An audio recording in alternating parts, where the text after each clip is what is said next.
Hi, this is Lab 3 of Opti 471B called Gaussian Imaging Systems. The premise of this lab was to create a Gaussian beam with a beam waist that was 10 times smaller than that which we created last week using the same 200 millimeter focal length lens. In a Gaussian imaging system, the new beam waist minimum is determined by the wavelength of light, the focal length of the lens, and the previous beam waist minimum. Since the focal length and the wavelength will stay the same, our only other option is to increase the previous beam waist minimum. Fortunately, we can do that by using a Keplerian beam expander. Using the same equation shown earlier, we could then determine the required beam size before the 200 millimeter focal length lens and design a Keplerian telescope that could expand the beam that required amount. Our target beam waist minimum was 13 microns, but with the equipment and design margin, we aimed for 7.15 microns. The setup was pretty straightforward with the caveat of aligning a spatial filter.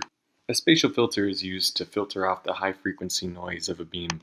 This is done by taking the Fourier transform of a beam using a lens and then physically blocking off the high frequency terms at the tail edges of the Gaussian. The resulting beam is a clean Gaussian. We completed the Keplerian beam expander with a 250 millimeter focal length achromat and ensured its collimation using a shear plate interferometer. We used both a 1-inch and a 2-inch interferometer, and our experiment showed that the 2-inch interferometer was much more sensitive because it had a larger shear distance. Finally, the 200 millimeter focal length lens was added back into the system to refocus the beam, and the knife edge was placed at 2 different locations to get a beam profile. The results were actually quite stunning. Our theoretical beam waist minimum was supposed to be 7.15 microns, and our measured beam waist minimum was 7.12 microns. This is well below our target minimum of 13 microns, seeing as the previous beam waist from last week was 130 microns.